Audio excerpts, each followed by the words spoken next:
नमस्कार, मैं हूं संजय शर्मा। आप देख रहे हैं 4 PM न्यूज नेटवर्क। चुनाव में अब सिर्फ एक चरण बाकी है। 1 जून को सारी जगह वोट पड़ जाएंगे। 4 जून को नतीजे आ जाएंगे, पता चलेगा कि देश में सरकार किसकी बनेगी। लेकिन इस सरकार बनने और बिगड़ने के पीछे बहुत सारे खेल हैं। आज मैं आपको एक बड़े खेल का खुलासा करने जा रहा हूं, जो प्रशांत किशोर से संबंधित है। दरअसल भारतीय जनता पार्टी ने इस चुनाव में कई प्रयोग किए। पहले 2 चरणों में भाजपा ने कहा अब की बार 400 पार, मगर जब हवा बदली हुई दिखी तो यह नारा लगाना छोड़ दिया और फिर ओछी हरकतों पर आ गए। फिर से हिंदू मुसलमान को डराने और बांटने लगे, लेकिन इस डर का कोई फर्क नहीं दिखा। तीसरे, चौथे, पांचवें, छठे चरण में भी लोग महंगाई, बेरोजगारी और अमीर गरीब के बढ़ते फासले पर वोट डालते हुए दिखाई दिए। इसलिए बौखलाहट में चौथे चरण के बाद जब अपने ही पैरों पर कुल्हाड़ी मार डाली, मोदी ने अपने ही दोस्तों को काले धन का मालिक कह डाला और फिर चारों तरफ शीशा लेदर होना शुरू हो गई। इसलिए कुछ दिनों से मोदी अपने चुने हुए चाटुकारों को इंटरव्यू पर इंटरव्यू देकर सफाई दे रहे हैं। शर्त एक कि उस पत्रकार ने पिछले 1.5-2 सालों में कभी सरकार पर कोई सवाल न उठाए हो, मोदी की आलोचना न की हो, दनादन खटाखट उसको इंटरव्यू पे इंटरव्यू दिए जा रहे हैं। कभी कह रहे हैं कि जिस दिन हिंदू मुसलमान करूंगा उस दिन सार्वजनिक जीवन से संन्यास ले लूंगा। कभी कह रहे हैं कि अगर अमीर और अमीर हो रहा है तो क्या सबको गरीब होना चाहिए। भारत की इकोनॉमिक ग्रोथ इस वक्त के शेप्ड है कि ऊपर लोग अमीर हो रहे हैं और नीचे लोग गरीब हो रहे हैं। आप इसको कैसे देखते हैं, जो इनकम इनइक्वालिटी का विषय है?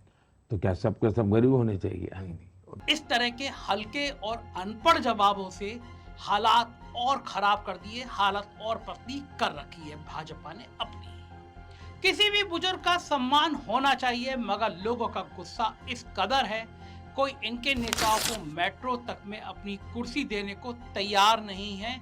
देश की कुर्सी तो बहुत दूर की बात है। क्योंकि जब इन्हीं सीतारमन मैडम से पूछा गया था कि रुपया क्यों कमजोर हो रहा है, तो उन्होंने कहा था रुपया कमजोर नहीं हो रहा, डॉलर मजबूत हो रहा है। First of all, I would look at it as not rupee sliding, I will look at it as dollar strengthening. ये था इनका 10 में 0 नंबर पाने वाला जवाब। भाजपा को भी समझ आ चुका है, वो हवा में बातें कर सकते हैं, झूठे वादे कर सकते हैं, मगर इंटेलिजेंट जवाब नहीं दे सकते। लेकिन एक चरण का चुनाव अभी बाकी है, इसलिए भाजपा नए नए प्रयोग करने में लगी है। चौथे चरण के बाद ये प्रयोग करना शुरू कर दिया था। इनके खेमे में कोई इंटेलिजेंट तो नहीं है, तो क्या हुआ? किसी भारी और इंटेलिजेंट दिखने वाले आदमी को अपना गुपचुप एजेंट बनाकर अपनी कैंपेन करवाई जाए, ये चौथे चरण के बाद भाजपा को समझ आ गया और इसके लिए चुना गया है प्रशांत किशोर को। पिछले कुछ दिनों से प्रशांत किशोर हर मीडिया चैनल पर इंटरव्यू देते फिर रहे हैं और एक ही बात दोहरा रहे हैं कि भाजपा पिछली बार के 303 सीटों के आंकड़े से ज्यादा ही सीट लाएगी, क्योंकि इनके अनुसार नॉर्थ इंडिया में भाजपा को कोई नुकसान नहीं होगा और तेलंगाना, तमिलनाडु जैसे साउथ के राज्यों में बढ़त मिलेगी। आप और मैं प्रशांत किशोर को सावन का अंधा कहकर ये बात अभी खत्म कर सकते थे।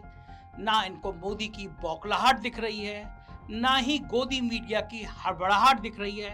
बस हर तरफ इनको प्रशांत किशोर को भगवा ही भगवा दिखाई दे रहा है। मगर प्रशांत किशोर को इतनी आसानी से खारिज नहीं किया जा सकता। प्रशांत किशोर के माध्यम से भाजपा जो अपनी झूठी लहर दिखाने की कोशिश कर रही है, खेल खेल रही है, वो थोड़ा ज्यादा पेचीदा है। देखिए, प्रशांत किशोर ना तो भाजपा के सदस्य हैं और कुछ समय पहले तक भाजपा के क्रिटिकल एनालिसिस करते हुए भी पाए जाते थे। प्रॉब्लम यह है कि मतलब BJP wants more than your vote. वो एक आइडियोलॉजिकल इम्प्रिंट छोड़ना चाहते हैं, वो आप पर एक साइकोलॉजिकल डोमिनेंस चाहते हैं। और अब भाजपा की लहर बताने के लिए भी भाजपा के साथ फॉर्मल तौर पर जुड़े नहीं है, भाजपा की सदस्यता नहीं ली है।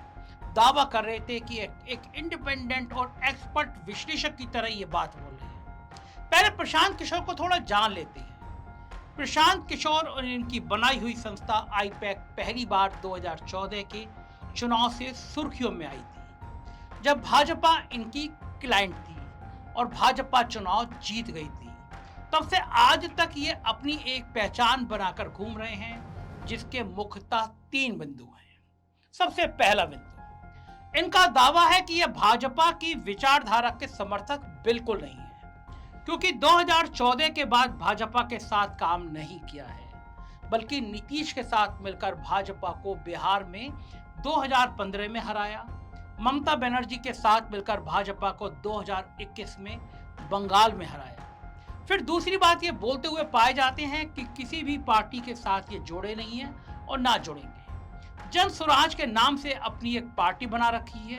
और तीसरा, इनकी राजनीतिक कंसल्टेंट के तौर पर सफलताएं 2014 में केंद्र में भाजपा, 2015 में बिहार में महागठबंधन, 2017 में पंजाब में कांग्रेस, 2019 में आंध्रा में जगन रेड्डी और 2021 में बंगाल में ममता बनर्जी की जीत में मदद कर चुके हैं और सीटों का सटीक अनुमान भी लगाया है। तो जब कोई ऐसा व्यक्ति जो राजनीतिक विश्लेषण में माहिर भी दिखे और सार्वजनिक जीवन में भाजपा का कार्यकर्ता भी ना हो, और जब ऐसा इंसान भाजपा की लहर का दावा करे, तो फिर थोड़ी बहुत हलचल तो मच सकती है, मच भी रही है। पढ़ा लिखा आम वोटर सोच सकता है कि अगर प्रशांत किशोर कह रहे हैं तो कोई तो बात होगी, और यही है भाजपा का गेम प्लान।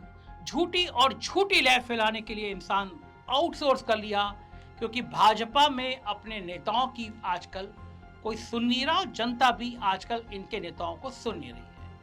अब आप सवाल पूछ सकते हैं कि क्या पता ये भाजपा का ही कोई गेम ना हो, सच में प्रशांत किशोर न्यूट्रल राय दे रहे हो। जी नहीं, ऐसा बिल्कुल भी नहीं है, सब सोचा समझा प्लान है। इस बात को जानने के लिए आइए 2 सवालों के जवाब ढूंढते हैं। पहला, क्या भाजपा के फेवर में लहर बताना निष्पक्ष यानी इनकी न्यूट्रल ओपिनियन है, या फिर अंदर ही अंदर कोई सांठगांठ हो चुकी है?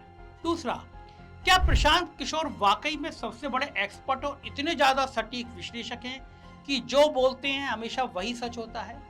इन सवालों का जवाब जानने के लिए 3 साल पीछे चलते हैं। बंगाल का चुनाव खत्म होते होते इन्होंने इलेक्शन कंसल्टेंट की भूमिका से रिटायरमेंट की घोषणा कर दी थी।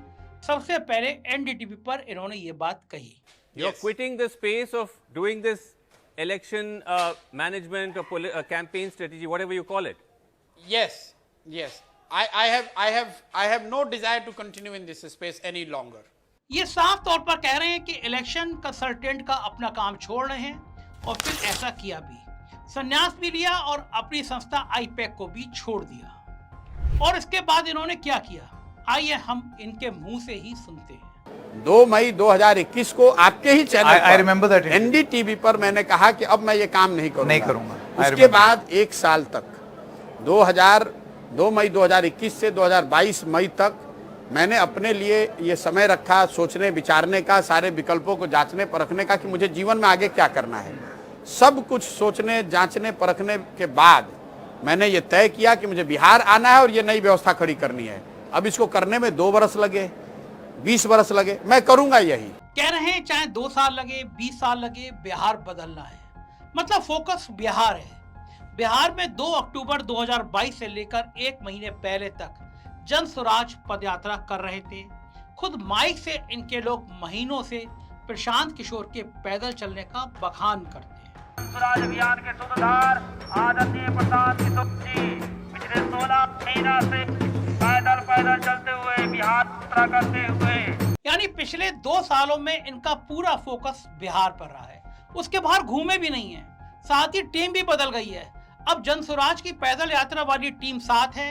पहले आईपैक की स्ट्रेटेजी वाली टीम साथ थी, जो ग्राउंड रिपोर्ट लाती थी, रिसर्च करती थी, लेकिन अब वो टीम साथ नहीं है।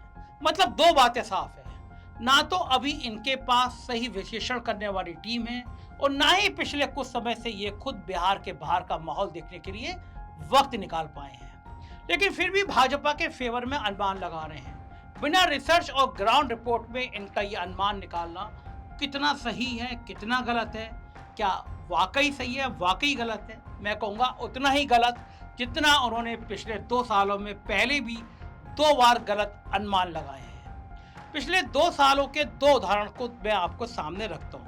पहला, नवंबर 2023 में बिहार में बैठकर तेलंगाना के चुनाव का अनुमान लगाया, बोले बीआरएस चुनाव जीत जाएगी। लेकिन बीआरएस बुरी तरह से हारी। कांग्रेस के रेवंत रेड्डी ने धुआंधार तरीके से सरकार बनाई। अनुमान नंबर 2, हिमाचल के 2022 के चुनाव। उस वक्त भी प्रशांत किशोर ने कहा था कि कांग्रेस का सफाया हो जाएगा, मगर कांग्रेस ने सरकार बनाई। 2 दिन पहले जब करण थापर ने उनको इस बात पर घेरा तो बौखला गए। देखिए।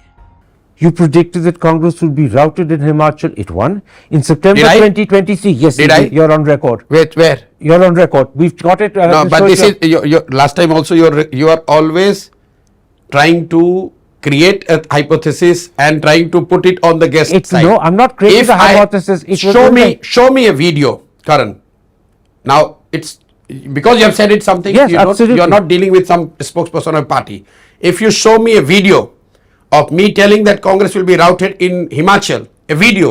in May 2022. Hear me out. If you show me, I will quit the job, or you apologize publicly on the camera. I have. Show me the video where I've said that Congress will be routed in Does it have to Himachal be on video. Just बार बार कह रहे हैं सबूत दिखाओ, सबूत दिखाओ, सबूत दिखाओ। अगर सबूत मिला तो मैं अपना काम ही छोड़ दूंगा। अरे महाराज, आपका खुद का किया हुआ 20 मई 2022 का ट्वीट है जो बार बार करण थापर ने दिखाया। आपने कहा था कांग्रेस के चिंतन शिविर से कुछ नहीं निकलेगा, हिमाचल में कांग्रेस हारेगी। खुद के ट्वीट से बड़ा क्या सबूत होगा? अब छोड़ दीजिए अपना काम, या फिर बड़ी बड़ी बातें मत किया कीजिए। खैर छोड़िए, मेरा काम प्रशांत किशोर का काम छुड़वाना नहीं है। वो क्या कर सकते हैं, किस नियत से कर रहे हैं, ये समझना और समझाना मेरा काम है। चुनाव के नतीजे अनुमान लगाने की प्रशांत की क्षमता कितनी गड़बड़ा चुकी है, ये सब हमने देख लिया। पिछले 2 सालों से ना तो उनके पास ऑर्गेनाइजेशन का सपोर्ट है, ना जगह जगह घूमने का व्यक्तिगत अनुभव है, इसलिए गलत अनुमान लगा गए। गलत कोई भी हो सकता है, मैं भी हो सकता हूँ, आप भी हो सकते हो, मगर गलती ना मानना ज्यादा बड़ी गलती है। और उससे भी बड़ी बात, जब ये खुद कह रहे हैं, खुद कह चुके हैं कि 2 साल से बिहार ही उनका कार्य क्षेत्र है, तो फिर देश में कहीं भी चुनाव हो, उनका अनुमान लगाने पर टीवी चैनल पर क्यों आ जाते हैं भाई साहब? क्या बिहार बदलने के कार्य पर खुद भी भरोसा नहीं हो रहा, या अभी से पर्दे के पीछे भाजपा से कोई डील तो नहीं चल रही है? मैं ऐसा क्यों कह रहा हूं, जरा गौर से देखिए। 2 सालों में 2 बार गलत अनुमान लगाए और दोनों ही बार कांग्रेस के खिलाफ गलत अनुमान लगाए, और अभी भी टीवी चैनल पर आकर दिन रात इंटरव्यू देने का सिलसिला चलाया है। उसकी भी टाइमिंग देखिए। 90% चुनाव होने के बाद जब भाजपा को लगा कि हवा बदल गई, लुटिया डूब गई, राहुल के नेतृत्व में कांग्रेस इंडिया अलायंस मजबूत दिख रहा है, तो एक एक करके नए मोहरे की तरह ये प्रशांत किशोर एकदम से अवतरित हो गए। आप खुद सोचिए, देश में लोकसभा चुनाव 7 चरणों में हुआ। बिहार इतना बड़ा है कि वहां 7 के 7 चरणों में मतदान होना है। तो प्रशांत किशोर जो पिछले 2 साल से बिहार के लोगों को अच्छा कैंडिडेट चुनने का तरीका बता रहे थे, वोट का सही प्रयोग बताते हुए घूम रहे थे। पदयात्रा का उद्देश्य ये है कि आपको ये बताएं कि वोट आप अपने बच्चों के लिए दीजिए। वोट आप देते हैं जात के नाम पर, वोट देते हैं आप नेता को, वोट देते हैं आप धर्म के नाम पर। हम आपको इतना ही बताने आए हैं कि वोट चाहे जिसको देना है दीजिए, लेकिन वोट अपने बच्चों के पढ़ाई और रोजगार के लिए दीजिए। क्योंकि अगर आप अपने बच्चे का चिंता नहीं कीजिएगा तो दुनिया में कोई आदमी आपके बच्चों का चिंता नहीं करेगा। लेकिन जब असली वोट देने का चुनाव आया तो बिहार छोड़कर दिल्ली के एयर कंडीशन न्यूज चैनलों में बैठकर कर क्या रहे हैं? मान लिया खुद नहीं लड़ रहे चुनाव, ना किसी को लड़ा रहे, मगर जो आदमी वोट की ताकत से बिहार बदलने की बात कर रहा था, वो वोट की ताकत दिखाने के वक्त अपनी कर्म भूमि बिहार से गायब क्यों है? अगर प्रशांत किशोर भाजपा के साथ नहीं है तो दिन रात भाजपा 300 पार बोलने के लिए उतावले होकर हर जगह क्यों घूम रहे हैं? वो 2 जरूरत है, अपनी जन स्वराज यात्रा और पार्टी के लिए फंडिंग, और 2025 के बिहार चुनाव के लिए सत्ता का ताकत का सुख भोगने की इच्छा। जरा देखिए अपनी फंडिंग के बारे में इनका जवाब, और ध्यान से देखिए और सुनिए। Who's funding the यात्रा?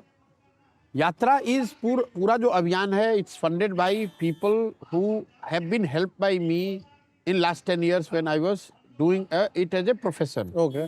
तो उन राज्यों में And does that include the Prime Minister then? नहीं लोग, मतलब लोग से मैं जब कह रहा हूँ कि जिन लोगों ने मेरा काम देखा है, ठीक है। बंगाल में, तमिलनाडु में, आंध्र में, जहाँ पर उन्होंने देखा है कि भाई Prashant Kishor can do something, ठीक है। उनकी नजर में अच्छा है खराब है वो अलग बात है। ठीक है, तो क्या उसमें कुछ सरकारी लोग भी हैं जो वहाँ की सरकारें चला रहे हैं? सरकार कैसे शामिल हो? सरकार का कोई सरकार तो पैसा दे नहीं सकती है। करेक्ट।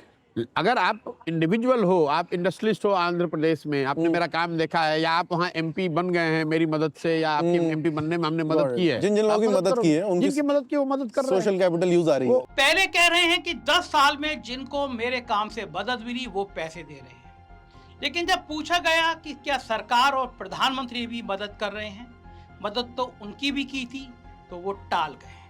बोले जिन लोगों ने और व्यापारियों ने मेरा काम देखा वो पैसा दे रहे हैं। भला कोई आदमी सिर्फ काम देखकर खुश होकर टिप देता है, पैसा देता है, जब तक वो काम उसके लिए किया ही ना गया हो। लेकिन फिर आखिर में उन्होंने खुद मान लिया कि जिनको मैंने एमपी बनाने में मदद की वो पैसा दे रहे हैं। मतलब ये तो साफ है कि पॉलिटिशियन से पैसा मिल रहा है। अब वो कौन है ये तो वो जाने।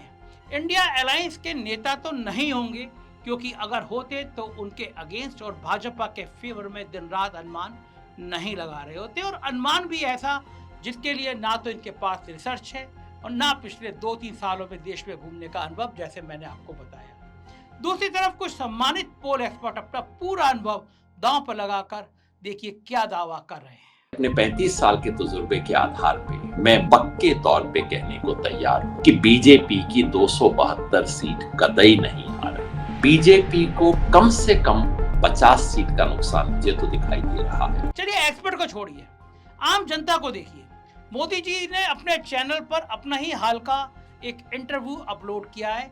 उनके खुद के चैनल पर लोगों के कमेंट देखिए। कोई कह रहा रवीश को इंटरव्यू देकर दिखाओ, कोई कह रहा ये इंटरव्यू नहीं है मन की बात है। सोचिए ये सब कमेंट मोदी के अपने चैनल पे है, मगर प्रशांत किशोर को ये सब कुछ दिख नहीं रहा है। उन्हें 2025 का बिहार चुनाव दिख रहा है। नीतीश से इनकी बिगड़ चुकी है। कांग्रेस ने 2022 में इनके रिन्यूअल मॉडल को थोपा जाना स्वीकार नहीं किया। अखिलेश यादव ने इनको लिफ्ट नहीं दी। कल इंटरव्यू में इन्होंने कहा कि जन स्वराज बिहार में अपने दम पर चुनाव जीतेगी। मतलब किसी का सपोर्ट नहीं लेंगे, ऐसा अभी कह रहे हैं। अच्छी बात है, मगर सिर्फ एक पार्टी के खिलाफ कुछ नहीं बोल रहे हैं, वो है भारतीय जनता पार्टी। तो आप देख लीजिए ये सब गेम प्लान कहाँ जा रहा है। कुल मिलाकर ये तो साफ है कि प्रशांत किशोर न्यूट्रल एक्सपर्ट नहीं रह गए हैं, वो एक राजनेता बन चुके हैं और राजनीति को शतरंज में अपने सामने बिछाने और आने वाले वक्त के फायदे के हिसाब से चालें चल रहे हैं। इनको हमारी तरफ से शुभकामनाएं, इनके राजनीतिक भविष्य के लिए शुभकामनाएं। मगर आप सबके माध्यम से प्रशांत किशोर से गुजारिश है कि राजनीति खुलकर करिए, विश्लेषक का झूठा चोला पहनकर मत करिए, वरना ये अभी जिस नाम से जाने जाते हैं उसी नाम से इनका मजाक उड़ाया जाने लगेगा। 4 जून को जब भाजपा बगले झांकेगी तब प्रशांत किशोर को भी लोग कहीं ये न कहने लग जाए पीके हो क्या। शुक्रिया इस वीडियो को देखने के लिए। अपनी राय बताइएगा, चैनल को ज्वाइन और सब्सक्राइब करिएगा। शुक्रिया, थैंक यू।